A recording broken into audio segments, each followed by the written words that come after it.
This is the story of the one. As a maintenance engineer, he hears things differently. To the untrained ear, everything on his shop floor might sound fine, but he can hear gears grinding or a belt slipping. So he steps in to fix the problem at hand before it gets out of hand. And he knows Granger's got the right product he needs to get the job done, which is music to his ears. Call, click Grainger.com, or just stop by. Grainger, for the ones who get it done. The following production is part of the We Be Geeks podcast collective.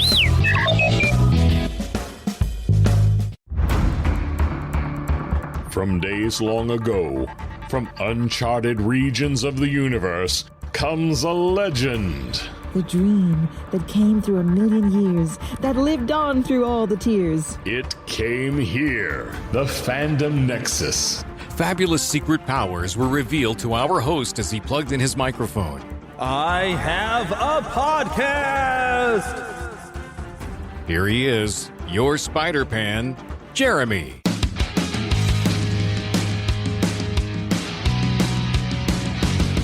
Hello! Good day to you, worthy friends. It is I, of course, yes, your Spider-Pan, Jeremy. Sorry I wasn't able to get a show out to you last week. Had some things, some circumstances that kind of threw everything off and threw off my schedule of what I planned to do, and in fact, things aren't quite going exactly as I had originally planned. But that's okay. We're going to hear some audio from Chris Claremont, legendary writer of X-Men comic books. He was at Planet Comicon. I managed to sit in on his panel. I got some audio, and we're going to listen to it today. And I hope you're going to enjoy it. I figured now that, of course, X-Men 97, it has wrapped its first season. It was fairly enjoyable. There was some stuff that I was kind of like, I don't know that I like what they're going to be doing in the future with it, because, it seems like they tried to jump 20 years to try to catch up with the modern X-Men a little bit. And I'm not really into modern X-Men. I was, more into it in the 90s and, some of the 80s. But, it is what it is. It was what it was. I've watched it, and I kind of liked it, so I was able to watch and get through it. And, I was thinking about doing a full review, but I thought, we'll just listen to Chris Claremont and enjoy that. But I do have a little bit of news for you and a couple of trailers for the trailer park. So, without further ado, let's just make our way into that.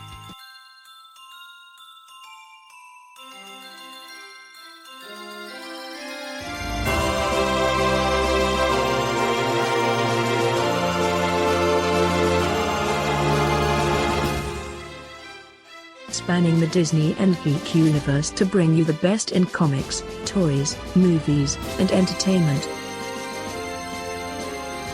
This is news from around Neverland. All right, so the first thing I want to share with you this week is Liam Neeson and Zachary Levi are filming a movie together, an action thriller called Hotel Tehran. This, according to Variety. The Oscar nominee turned on-screen avenging angel is joining the previously announced Zach Levi in a new action thriller from Guy Moshi, or is it Mosh? I'm not sure. Cameras will start rolling in late summer. The rest of the ensemble will be cast in the coming weeks. Moshi says he's thrilled to welcome Liam Neeson to Hotel Tehran, calling him a true thespian and an icon in the industry. The character he plays, Larry, is a complex, irreverent, and inspired by real people. I know his fans around the world will relish seeing him inhabit this distinct role, and I can't wait to be there to capture it. And of course, you might be familiar already with Zachary Levi from Chuck and Shazam, and of course, being entangled as Flynn Rider. I'm a fan of his. He's a good dude. So I'm excited about that. They're not even starting to film it yet, but just from the casting, I'm in. I'm curious to see I don't know what this film is about, but I would like to watch it. Also, Variety says that there's a Max prequel series, Dune Prophecy, and they've recently cast a legendary Indian actress her name is Taboo, and a recurring role. This was a series originally commissioned in 2019 under the title Dune: The Sisterhood. It's inspired by the novel Sisterhood of Dune, written by Brian Herbert and Kevin J. Anderson. Now, Kevin J. Anderson, I'm sure I've heard of him before. Hasn't he written some Star Wars novels? Somebody let me know, like on the expanded Star Wars universe. I think he wrote some. I know I've seen something. Maybe he wrote some Marvel books. As remember in the 90s, there were some Marvel books, there were Spider-Man books and stuff like that. Maybe that's where I'm thinking of him from, but his name sounds so familiar. So if you're familiar with him, let me know if you know anything off the top of your head of what he has done. And then Brian Herbert, I believe, is perhaps the son of the original author. No, I can't. The name Frank Herbert. There it is. Frank Herbert, of course, is the original author of Dune, and the series has kind of been continued since his passing. So I don't know how good the stuff after his passing or whatever has been. I'm not familiar with this, but it goes on. Variety also says that Dune Part 2 has got a release date, Tuesday, May 21st. The day that I'm actually recording this, you can see Dune Part 2 on Max. I'm going to have to sit down and I'm going to have to watch the first one all over again, I think. And then I'll watch the second one. So looking forward to checking that out. It's definitely did very well in theaters. And so I haven't heard anything bad about it. Sounds like everything good about it. So I'm definitely looking forward to checking it out. Nicolas Cage, after voicing Spider-Man Noir, now is going to be playing a live-action series on the MGM Plus Amazon Prime Video. Yes, a Spider-Man Noir live-action movie with Nick Cage. I guess his age doesn't matter if he's in a mask the entire time. Of course, we'll probably want to see his face because he does some great faces. So, interesting thought. He's done really good, I think, voicing the character. So, I'd like to see what they're going to do with the live-action. If it's going to be, kind of fun because of being with the animation and linking maybe to that, or if they're going to be kind of serious. Also, you've already heard this. Warner Brothers is going to have a new Lord of the Rings movie called The Hunt for Gollum. Peter Jackson's producing, and Andy Serkis, Gollum himself, is going to direct. Now, I'm not sure that I've seen anything that he has directed. He's a very talented actor. I don't know that I've seen anything he's directed. He might be a very talented director as well. I have no idea, and I'm not sure exactly what the storyline is that they're borrowing. The project is currently in early stages of script development from writers Walsh and Boyens, which is a good thing. That's Fran Walsh and Philippa Boyens, who did work on the original Lord of the Rings trilogy. So I'm sure there's going to be some faithfulness to the source material. Now I don't know, how much information that they're getting from the books. I don't know what else is going on. But there is still an animated Middle-earth movie called Lord of the Rings, The War of the Rohirrim, which is due December 13th. And that is set 200 years before the events of The Hobbit. So that, I think you can find some source material in some of the books. It's been a while. But yeah, there's some Lord of the Rings coming this year, and hopefully it's going to be good. Okay, for those of you that are fans of Diz Radio, maybe you've heard about this, or maybe you know that I'm a part of the Diz Radio Diz team. Well, you can win a personally autographed copy of Busy Betty and the Circus Surprise by Reese Witherspoon. She has signed a copy that Jonathan has gotten himself a hold of. He's going to announce the winner June 26th. Basically, once you go to the Diz Radio page, you'll find links even on our Facebook page, our group, to go over there and just click in there to the Diz Radio group and make sure you've liked it, follow, invite, share. He'll give you some entries from all doing these simple type of things. He's trying to, of course, spread the word of Diz Radio. And yeah, you got a free autographed copy of a Reese Witherspoon signed book. Mama, another gator got in the house. Another gator? Give me that sugar. Come here. Get him, Mama. Get that gator. The Neverland Trailer Park.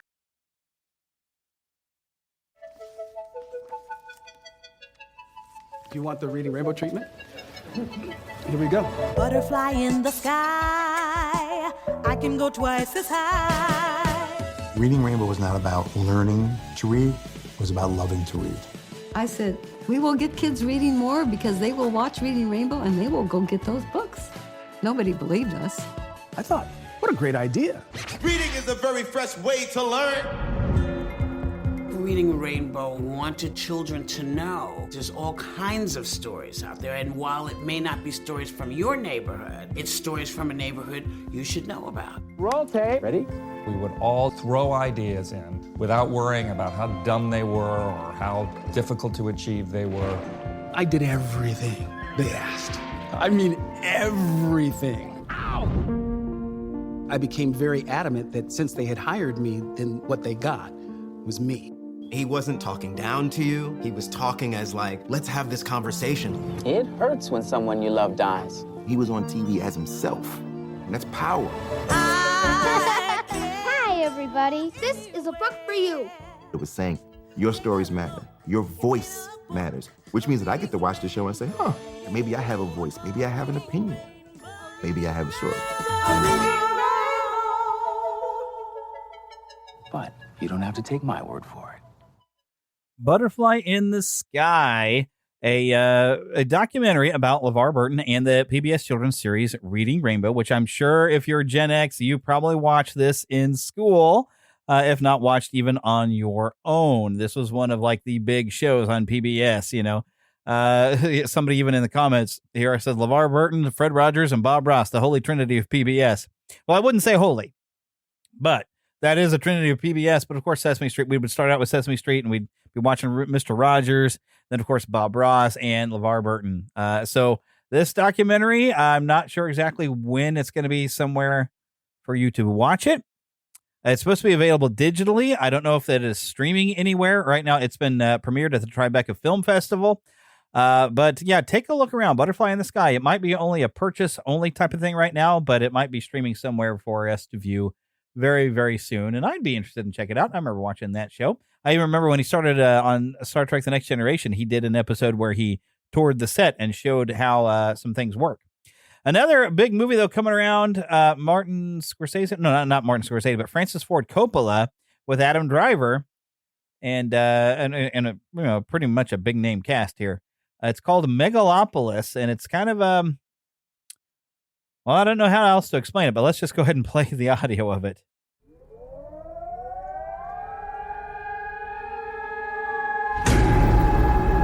When does an empire die? Does it collapse in one terrible moment? No. But there comes a time when its people no longer believe in it. Don't let the now destroy the forever. Ladies and gentlemen, and children of all ages, welcome. Is this society, is this way we're living, the only one that's available to us?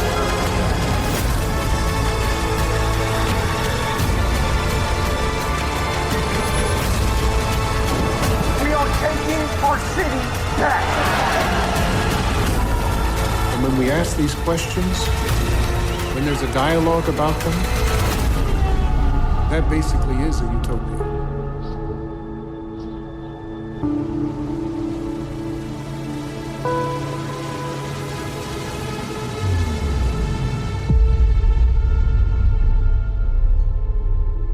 So this is described as a Roman epic fable set in imagined modern America. The city of New Rome must change, causing conflict between Caesar Catalina, played by Adam Driver, a genius artist who seeks to leap into a utopian idealistic future, in his opposition, Mayor Franklin Cicero, played by Giancarlo Esposito, who remains committed to a regressive status quo, perpetuating greed, special interests, and partisan warfare. Torn between them is socialite Julia Cicero, played by Nathalie Emmanuel, the mayor's daughter, whose love for Caesar has divided her loyalties. So, I mean, it sounds very interesting. I'm sure there's going to be some political discourse. I believe that they have premiered this at the Cannes Film Festival. We'll see. You know, I don't know what we've got for a theatrical release on this. I expect it will be out there very, very soon. I mean, it's visually striking because you do seem to have the Roman gods being represented by statues, and some of them seem to move and do different things. So, I'm not sure what all is going on with that, but I mean, visually very interesting. So, yeah, I'm curious to check it out, provided, of course, it doesn't get it slapped with an R rating for who knows what sort of content is going to be in there. But yeah, it looks very, very interesting. He-Man and the Masters of the Universe will be back right after these messages. Primary Election Day is Tuesday, June 4th. Now is the time to make a plan. Whether you plan to vote absentee by mail, in person at your county auditor's office before Election Day, or at your polling place on June 4th, it's important you take steps now to make your plan at voterready.iowa.gov. Remember, Election Day is Tuesday, June 4th. Find more info at voterready.iowa.gov. This message is presented by the Iowa Secretary of State. This is the story of the one. As head of maintenance at a concert hall, he knows the show must always go on. That's why he works behind the scenes, ensuring every light is working, the HVAC is humming, and his facility shines. With Granger's supplies and solutions for every challenge he faces, plus 24/7 customer support, his venue never misses a beat. Call quickgranger.com or just stop by. Granger, for the ones who get it done. And now back to He-Man and the Masters of the Universe.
Still I say to them all, I fight forever.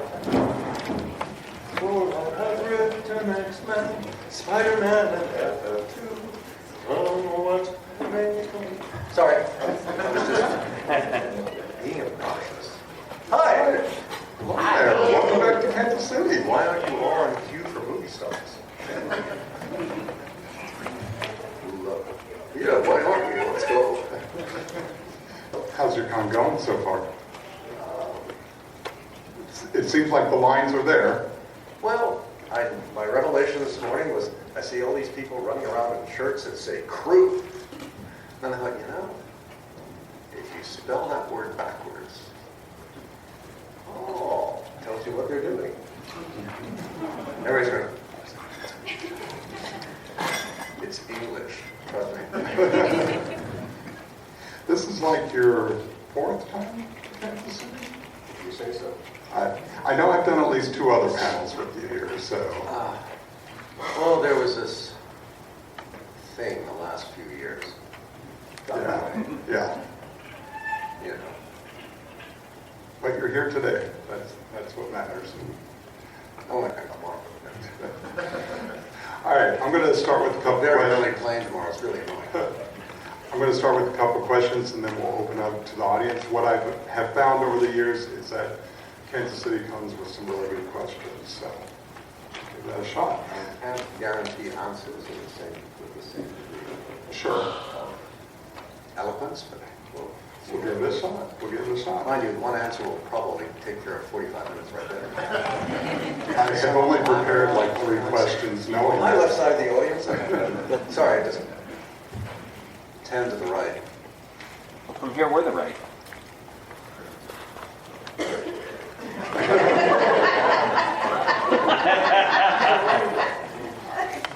Okay, this is the side of Congress where they all jump up and down every 3 minutes. This is the grumpy guy side. I'm sorry, they were really grumpy.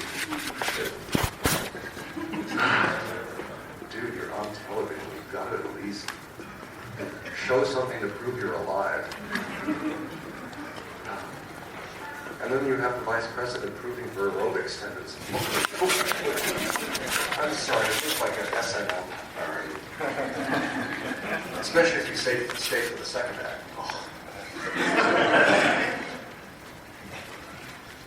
Wear darker lipstick. See, I burn off time with enthusiasm.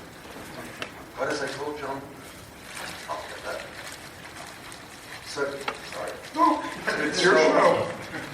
We just did not ready for primetime players, Spider team-up.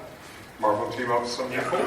For those of you who don't remember, the not ready for primetime players were what SNL used to be called. Good. But, so we did the team-up, and I'm working at home, and Jim Shooter calls up one morning, and he says, how soon can you get in the office? I go, because when a writer writes, to say the writer wears gotchis is sort of overdoing it. Because you're all by yourself and, who's going to come into your apartment and notice? So he says, why? I say, why? He said, John Belushi will be here in 30 minutes. I said, I'll be here in 20. Fastest shower and taxi I got ever. And I beat him by 3 minutes. So that's the sort of crazy ass things that used to happen back in the day when Marvel was fun. No, the joke was I called him up. We were trying to figure out what to do in Spidey team up, and I said, I'd love to do something totally off the wall, like Spidey teaming up with the not ready for primetime players, because this was SNL's second year. Yes, that's how long I've been writing. And so Shooter said, so give him a call. Call who? Saturday Night Live. Really? Comic book person calls somebody in the real world? Saturday Night Live is the real world. So I did. And hi, I'm Chris Claremont. I work for Marvel Comics. We do a book called Marvel Team Up with our primary character, Spider-Man.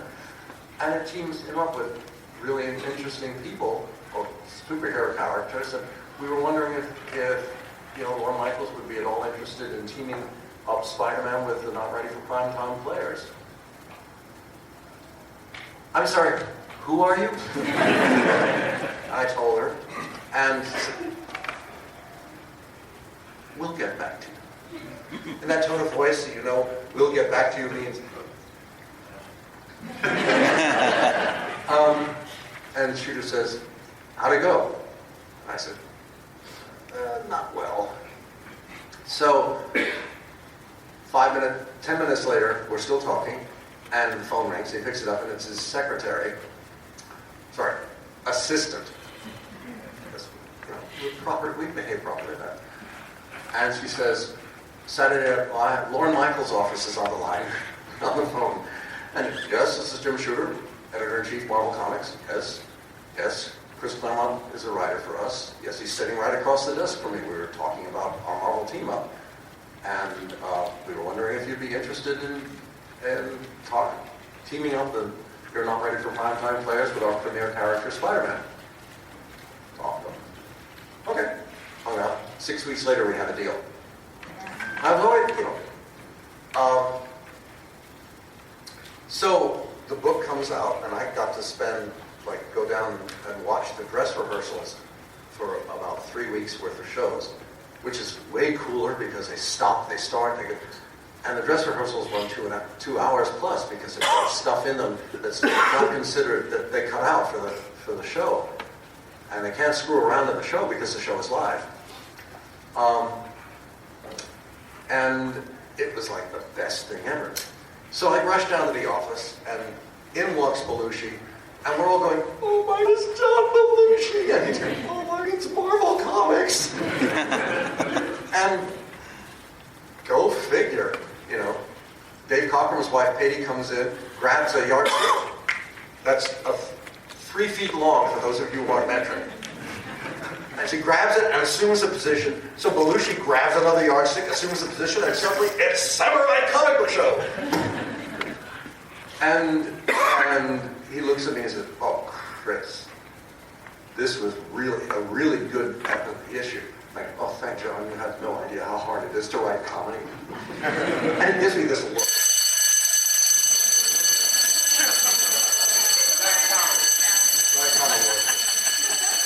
That's what happened, John.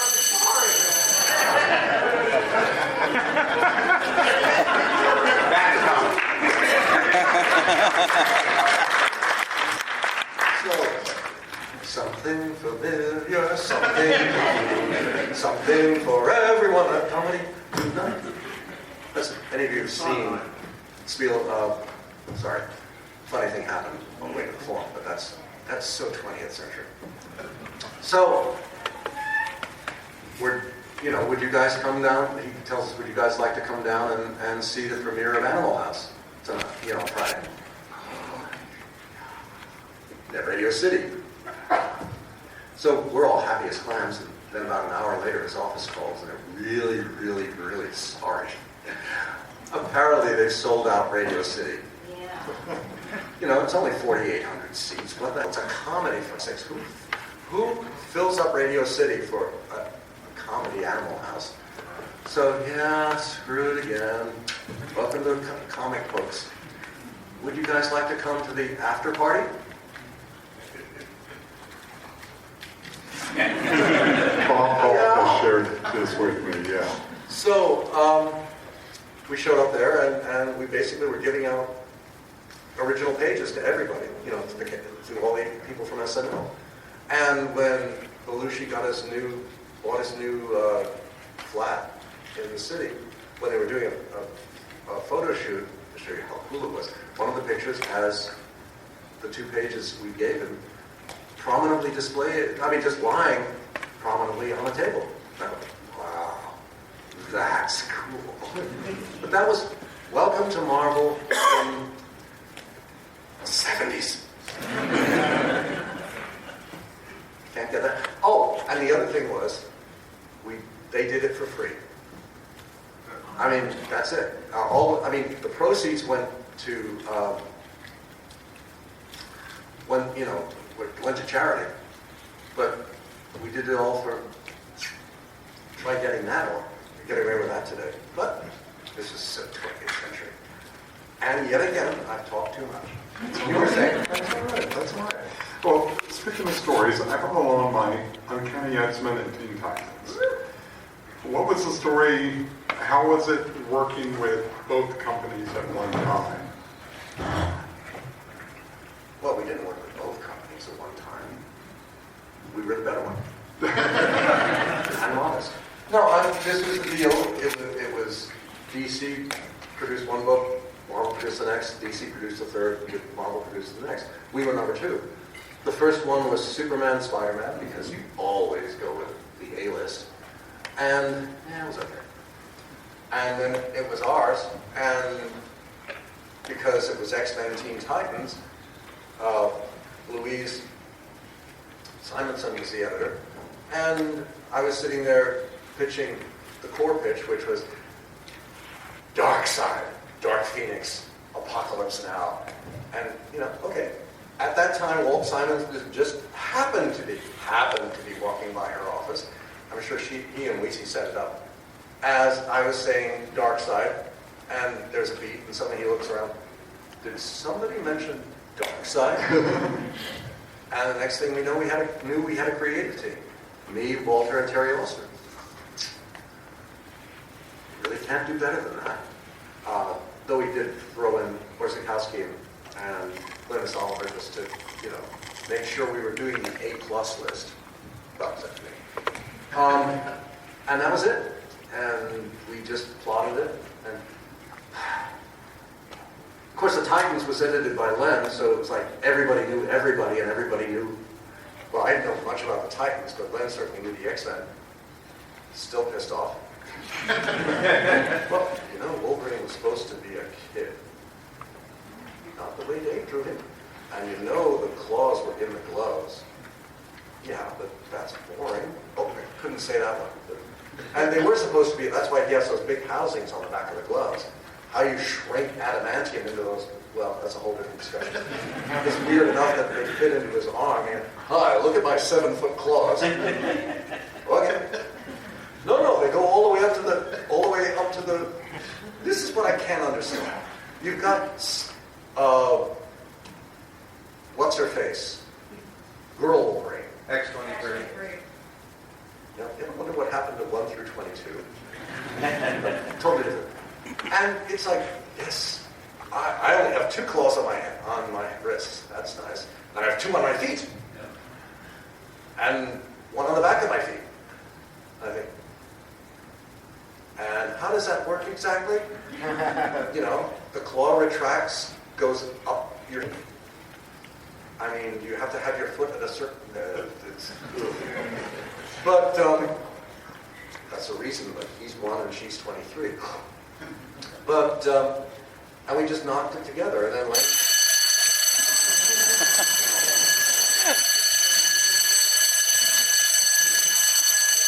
Never a dull moment in Kansas City. Shut the dickens up. Trust me, if you change the words and to something less sort of iconic, you can get away with a whole lot more interesting stuff. Anyway, Len's problem was, why don't you're supposed to have a Teen Titan villain? Why don't you have a Teen Titan villain? And fortunately, Wheezy would let me answer it automatically, which was, are there any Teen Titans? Turns out we used the old guy. Terminator? That's right. That's right. Terminator? I thought, isn't that Arnold Schwarzenegger? In a movie? I'm confused now. Anyway, we used him. And basically it was, how can we put this all together? That we figured we'll do one revolutionary thing. What's her face? Starfire. It's like, none of this is a total surprise. Starfire, being from an extraterrestrial race, knows exactly who Phoenix, or what Phoenix is, and especially Dark Phoenix, which is why when she finds out about it, she freaks out completely, which of course scares everybody else. And heroes don't fight. Heroes, oddly enough, what's the word? Oh, they're smart. Go figure. So when they meet, you know, out in the middle of nowhere, outer space, what does and Robin do right off the bat? Hi, I'm Cyclops. I'm Robin. Shake hands. Oh, we don't have a 10-page fight, heroes against heroes? No. I'm sorry, if you're Batman's assistant, or whatever, and you're Scott, you guys are like, you know what this is all about. Oh, and besides, the old guy sitting on the wheelchair in the background is a telepath. They're all friends. We just let that one between the panels. It was fun. It was ridiculously fun. It was great. It was like, how many absurd giant panels can we get away with and tell a really, really, really good story? And, you know, treat them like not characters, but human beings. It's like, Kitty is shy. What's his face? The purple guy? Beast Boy? Beast Boy is like, you know, hey, cute kid. Why is Starfire kissing Robin? Seriously. They were a couple at the time.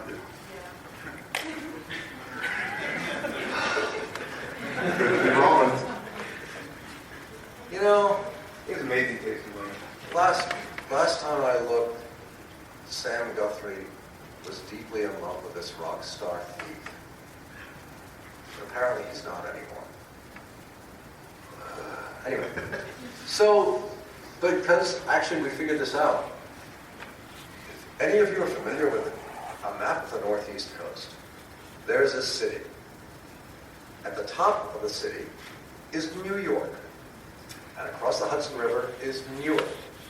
And as you move down the Jersey coast, you come to Gotham. Oh no, you come to, Metropolis. And as you get a little further, you come to Gotham. So New York Harbor is, you know, you've ever been across the Goethals Bridge? It's big. Not the Goethals, sorry, the Verrazano. It's not the Verrazano Narrows, it's the Verrazano really big bridge. That's how you get away with continuity. It's like, yes, they all know each other, they just haven't all met each other because, oh wait, in a megaplex of probably 15 million people, it doesn't happen very often. And let's face it, the kind of adversaries the X-Men deal with are not the kind of adversaries that the Teen Titans deal with. And let's, you know, and Do you think the X-Men want to hang out with somebody who knows Batman? No. So, besides, half the time they're not even on it, so what the heck? But everybody knows everybody. It's like Darkseid, he's going to steal memories, he knows who to go after until Kitty wakes up and then it's like, wah! I haven't looked at this book in 40 years, what a community. And I talk way too much. So that's how we kind of put it all together, and then it came out, and the audience liked it, and then DC and Marvel got into a pissy fit, and it's never been reprinted since until this year when it's going to come out in the hardcover. Yes! Another way to get $150 out. Please let me get a copy of it. Don't give copies to creators. You should go out and buy your own. You don't pay that much anymore. You just have to work hard. Well, speaking By the way, can you all hear me? Yes. Yep. Thank God. Speaking of working harder, there was an announcement that came out this past week talking about the new X-Men book starting up in June. Oh, I thought it was about the State of the Union. All right. And I saw your name in the credits. What's it like going back to the X-Men? When did I leave? Well, how can I be tactful? But seriously, going back to the X-Men is fine. Figuring out which X-Men and what continuity is interesting. If anyone's been reading my stuff the last few years, it's all basically structured within a specific continuity, i.e. the 16, 17 years that where I was outselling everybody. Not that I'm making a point. I was outselling everybody. But, yeah, you think that would count for something, but no. So, they call up, I write. Hopefully I write well. The giggle is that when Marvel took an experiment and said, here, Chris, do X-Men forever. What if you hadn't been thrown off the X-Men with X-Men 4? What would have happened next?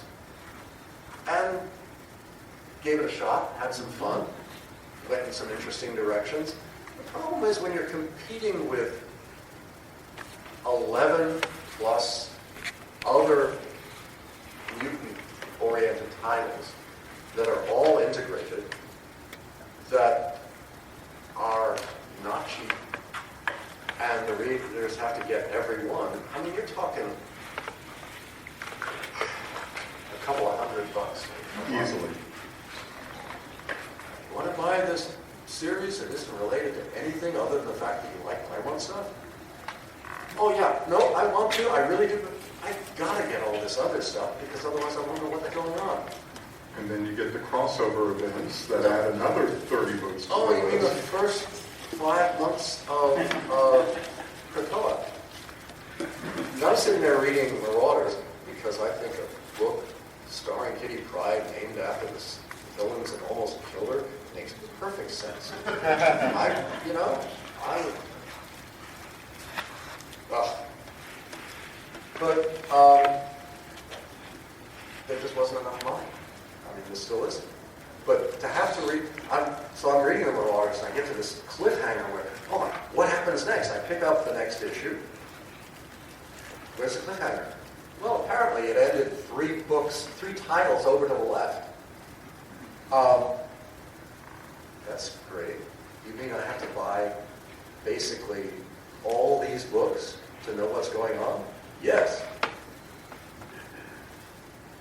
You are aware that I earn my money, right? That I work for a living, that I have obligations? Yes. Not the comics? What? Sometimes it's too complicated. Sometimes the best. I came from an era where your responsibility was the book you wrote. You make it the best possible book you can. And if you're lucky, you can spin off something, and you can write that too. But to integrate everything is like not an efficacious way of moving ahead. It's basically a way to make it easier for readers, A, to not attract new readers, and to, as you go, give your current readers every conceivable excuse to not keep buying the book, when ideally it should be buy the book, love the book, tell your friends. It's like, oh wait, we sold 100,000 copies this year? Yeah, dream on. Let's try and sell 200,000 next year, okay? And then everybody goes home happy. But that is so 20th century, I'm sorry. All right, let's open it up to the floor here. If you've got a question, I'm going to ask that you stand. Let us know your name and ask the question. Right here. My question is, a couple years ago, you returned for the Gambit what? The miniseries. Yes. Yes. What made you decide to come back to Gambit specifically? He hasn't really had his own story like that in quite a while. The editor called up and said, "You want to write a Gambit miniseries?" Sure. I mean, yeah. And that was an important point in Gambit's life. When Ro was like 12 years old and had no powers, and she just met Gambit, and she'd almost been captured by the Shadow King, and they got out of town, and basically, if any of you remember Storm or Ro's history, she spent the first dozen years of her life learning how to be a pretty badass thief in Cairo, not Illinois, the other Cairo, where basically how many similarities there are between our Cairo and the real Cairo. You know, we have rivers, we have, you know, and given the current state of immigration, we have lots of different people. So, yeah, I just said, let's have fun. And then I figured I'd try something even more daring, which was, wait, I have 5 issues. How many stories can I tell in 5 issues? So suddenly, well, we'll do 1-parter to wrap up the old continuity, and then we'll do 2-parters just for the hell of it. And, you know, my ambition with that, as with pretty much everything I write, was it'll be good enough, but more importantly, it'll sell so much that they'll want to approve another one. Sadly, I learned the real response to that is doing that, dude. No, it's just, it was fun. I love Gambit. I love Rogue. I figured, you know, the monsters were really great monsters. And you know, yet another time for a poor woman in a Claremont book to fall in love with a hero and end the series not as well.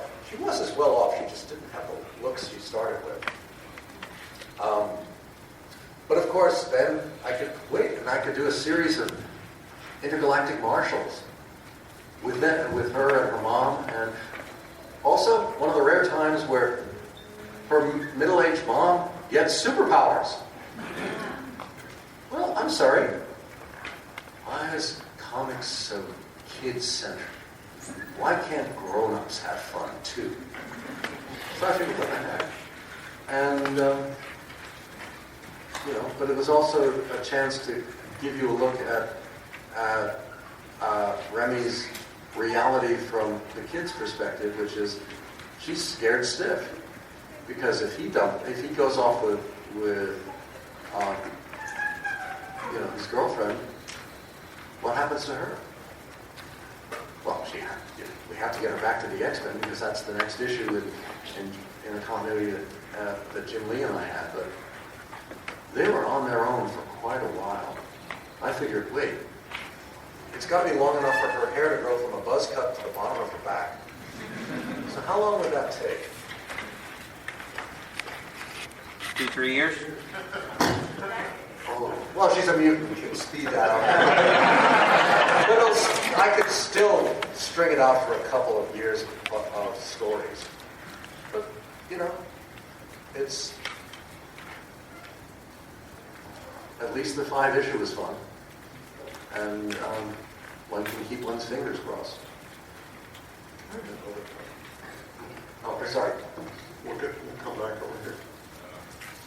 Honor to meet you, sir. I just wanted to ask you a question. You got X-Men Days of Future Past. Yeah. You got X-Men Days of Future Present. If you ended up writing on the X-Men again, you're looking at Days of Future. Did I do Days of Future Present?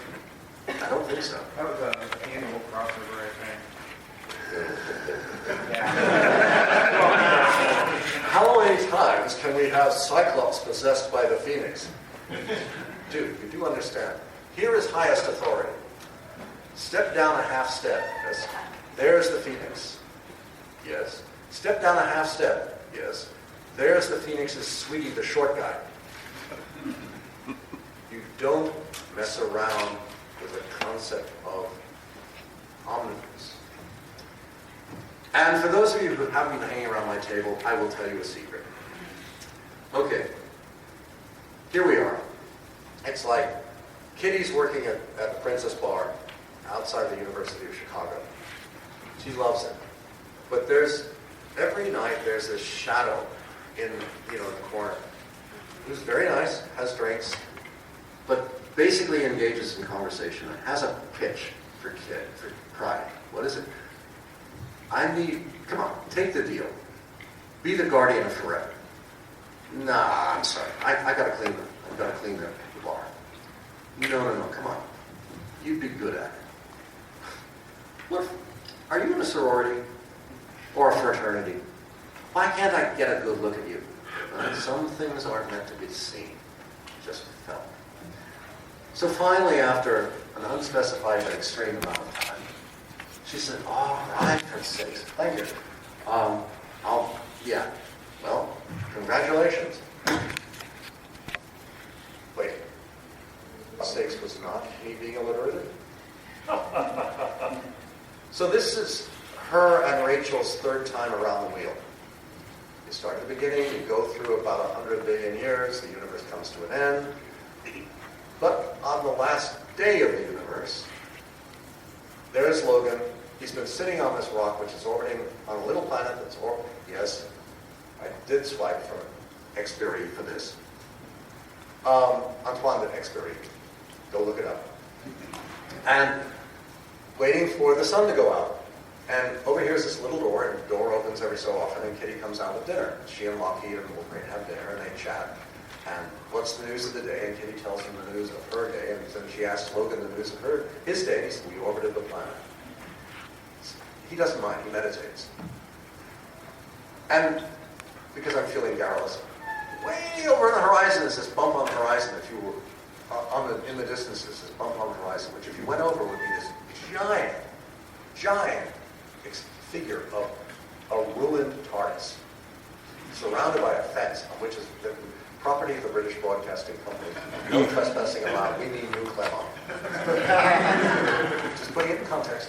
So finally, as the sun is reaching its last moment, a bright light appears next to it, almost like the sun's light is being absorbed by this new light, and it descends down, and of course it's the redhead.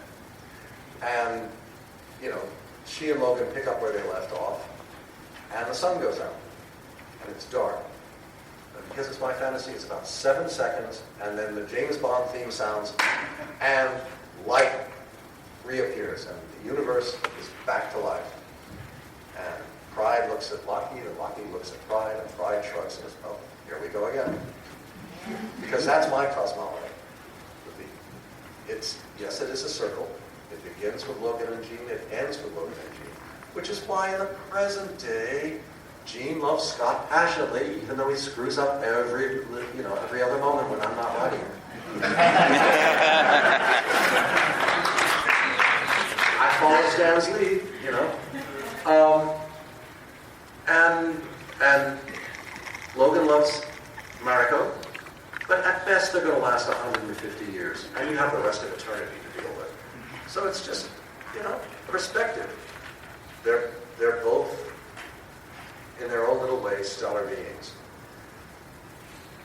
Marvel didn't think that was a good idea. That's why I'm me and they're them.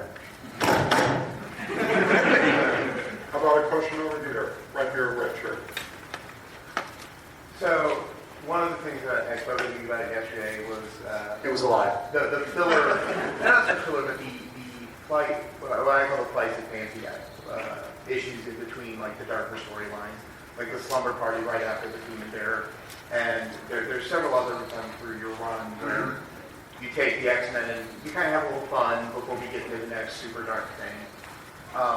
Was that a conscious decision on your part? Was that part of the way of cleansing the palette in between stories? Just curious on your thought process. Are you at all familiar with this writer from Avon, Bill Shakespeare? If you notice, every comedy has characters and a significant scene involving tragedy. And every tragedy has characters and a significant scene involving comedy.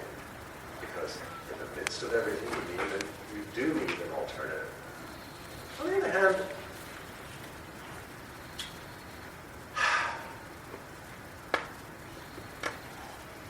when I was doing this, a long, long time ago in a galaxy far away, yada, yada, yada,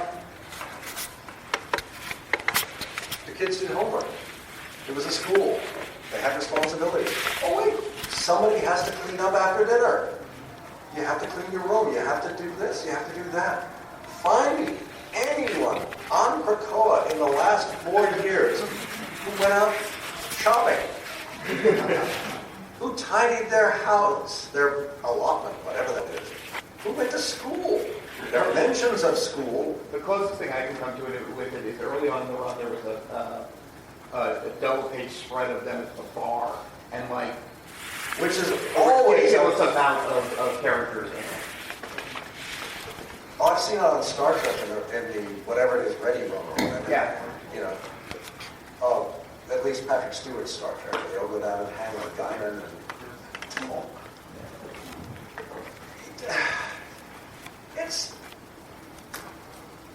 I'm sorry.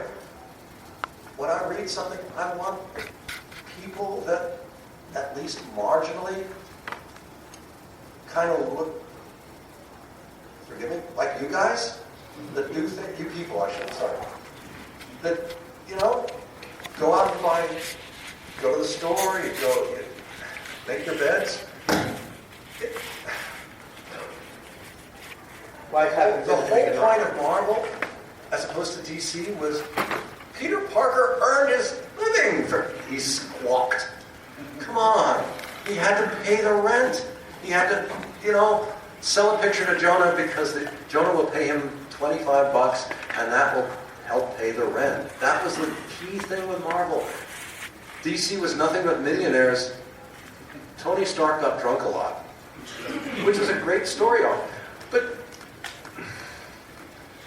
the difference between A and B is that it was a recognizable analog to real life. And regardless of how good the stories might be,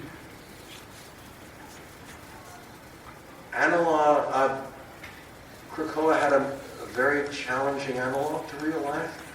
Nobody went around in real clothes much.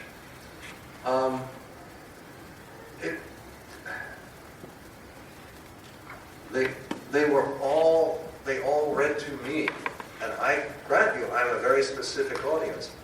Like,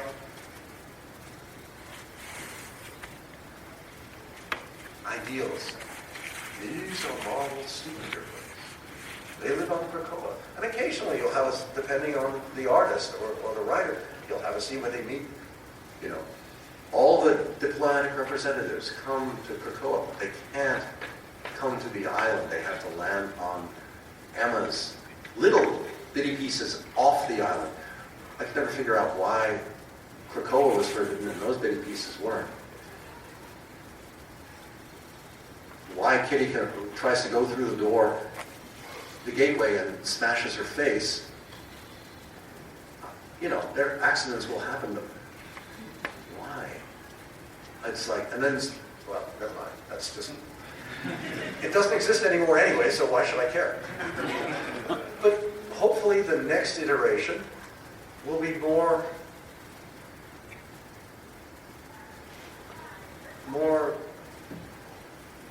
realistic, because that, for me anyway, as a reader, sadly very, very long way, that was what made Marvel cool. Everybody, they acted like they dealt with real world stuff. And DC rarely did. And there were so many, at DC, cool opportunities, like Superman wanting to bring Takeaway over to a young, this is from Southern Seven, girl moves into Manhattan, he helps her collect furniture for her house by doing what everybody else, a lot of other people of that age and income status does. You go dumpster diving, and you can find some really good furniture. But, so he picks up Chinese food from like Beijing or Hong Kong, because he's Superman, he can get away with that sort of foolishness. Comics should be fun, if for no other reason to counteract all the tragedy. If you don't do fun, you don't fall in love with the characters, and if you don't fall in love with the characters, then Dark Phoenix makes no sense. And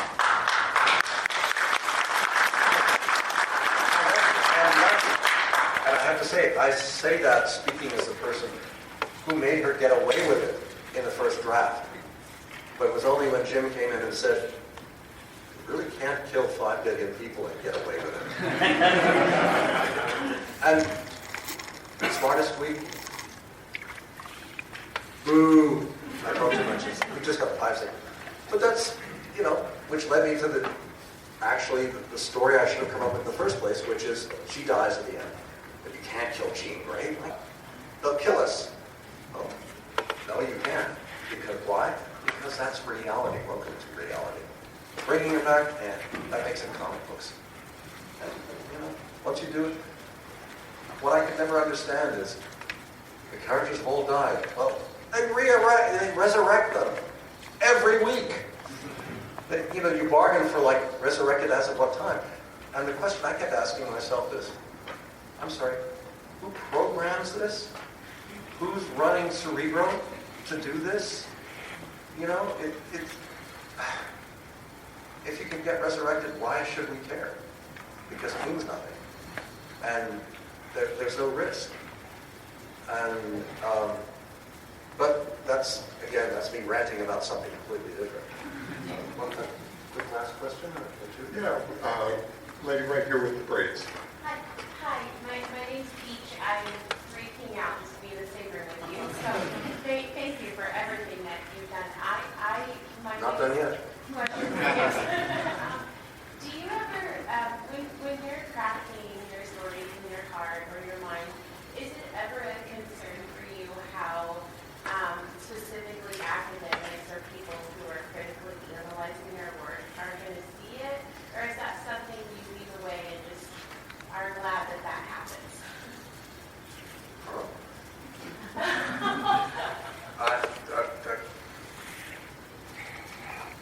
When I started, it was like, oh, they're buying a story.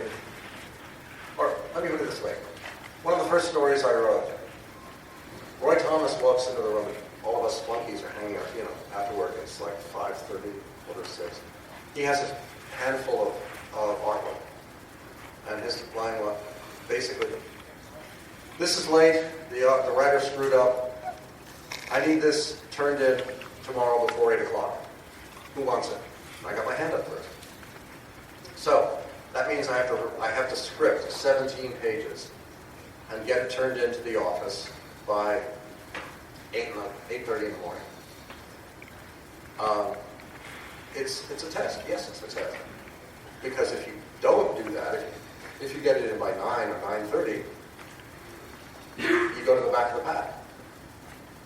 This is, I have an assignment, can you do the assignment within the deadline? Boom. That's the rule. What will academics think of this in 30 years? Screw that, I got to please the editor, right?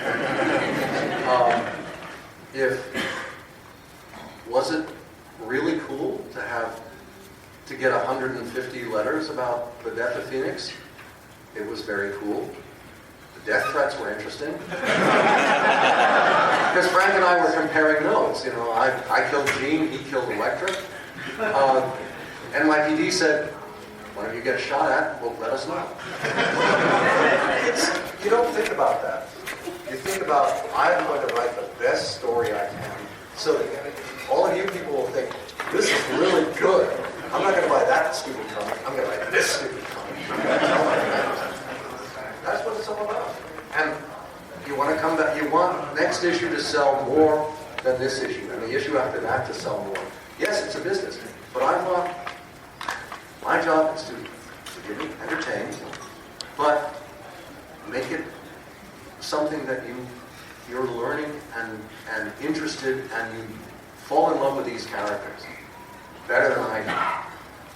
And then complain to me about all the stuff you think I'm doing wrong. And I'll just nod politely and say, well, I'm only responsible for the 100 panels you see. What happens between the panels, I know what happens between the panels, and I'm basic God Emperor of these books, except the editor.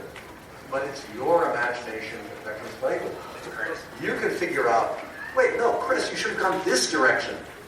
I think this character's really cool. Why is the writer so stupid that he doesn't see that? I'm so much better than him. Welcome to the world. That's what it's supposed to be. It's an interactive romance between me and the characters and you guys. And you shouldn't buy anything out of habit. You should buy it because you love it. Because everybody's done their job right. And the characters are worth it.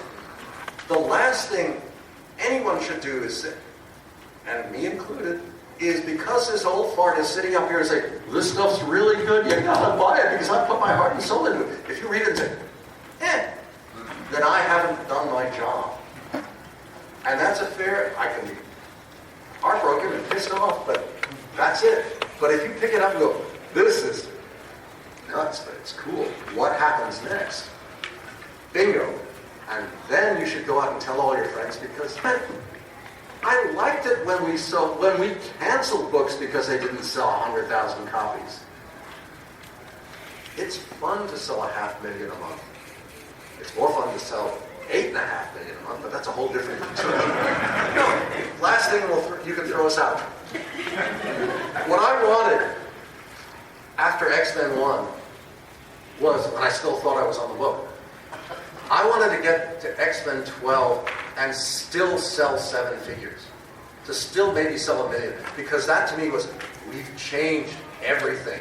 We've made these, it's not fan people, it's not like fan people who want to, I have 100,000 copies of X-Men 1.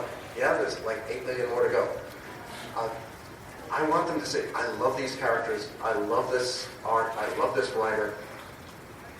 What happens next? That's what it's all about. And it's a love affair. And I want to make sure you're all happy. And I want to work my ass off to make you appreciate and justify that falling in love. Otherwise, what the hell's the point? Sorry, I do talk too much.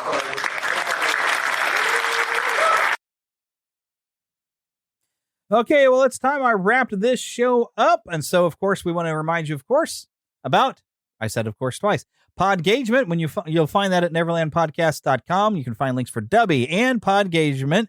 Both are sponsors of the show. Click on the links in there and get a nice discount on Dubby for your energy drink powder mix that you can just mix them with water. Great energy for gaming without giving you the jitters. Podgagement, if you happen to have a podcast, you'll be able to get your reviews from around the world sent right into your email. It's a great service, and it's always expanded. Daniel J. Lewis is adding new things all the time to this. And at Podgagement, it's just a great product and everything, and I use it myself, which I could use some more reviews. In fact, you'll find links there and around the Podgagement where you can send us some reviews. It's been a while since we've gotten any. I know you're out there. Let me hear from you. If you haven't already written us a review, and make sure you're sharing the show with others. If you're having fun, then share the fun with other people. Let's grow this show back into something, because it really shrunk down, and I want to bring it back. I may not be a celebrity, making a big celebrity show, but this grassroots show has been going on for 11 years, and we want to just keep on trucking. We do want to thank Karen Kennedy, Ricky Pope of Christian Nerds Unite, and Darren Wilhite of the Wilhite and Wall Show. They helped me out, of course, with the introduction. Don't forget, you can email us, podcast@neverlandpodcast.com. We are on X or Twitter as Neverland PCast, also on Facebook. I think I've changed it over to the Fandom Nexus, but look for a Neverland Podcast if you need to. We have both a fan page and a group. I don't think I've changed my links here on my show notes. I think I did look at that. I don't know that it's changed. I mean, it's a Fandom Nexus when you look at it on Facebook, but if you go for the links, it might be under Neverland Podcast. So just do a search there, and you'll find us if you're not there already. There will be links in the show notes, though, which I think I have updated those. Don't forget, of course, that you can donate through Patreon, patreon.com/Neverland Podcast. If you become a donor there, you can get a special RSS feed that will allow you to hear the show without those ads that I have to place in there, because, I have to pay for this show. And also on Red Circle, you have the exclusive club right in there. You can jump right on there and also get an exclusive version of the episodes that are ad-free, other than, of course, my sponsorships that I mentioned myself. But you won't hear those ads at the beginning, the end, and in the middle of the show. Alrighty, so I hope you all had fun this week. Hopefully I'll get something to you next week. I mean, this kind of difficult week here with Memorial Day weekend. It also happens to be my birthday and my anniversary all this weekend, so I'm not sure if I'm going to get anything recorded. I don't know, but we'll see. We'll try to get you something out there for next week. I do have plans for some shows coming up, and some new ideas that Philip has kind of been helping me out with. So we've got a lot of fun coming in the future, so stick with us. But until then, as we say at the end of every episode, get lost in an adventure, and we'll see you next time.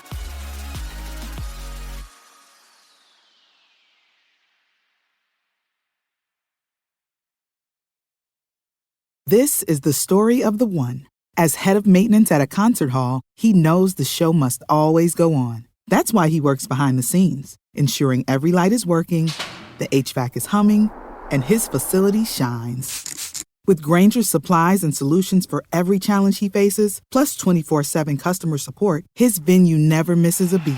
Call quickgrainger.com or just stop by. Grainger, for the ones who get it done.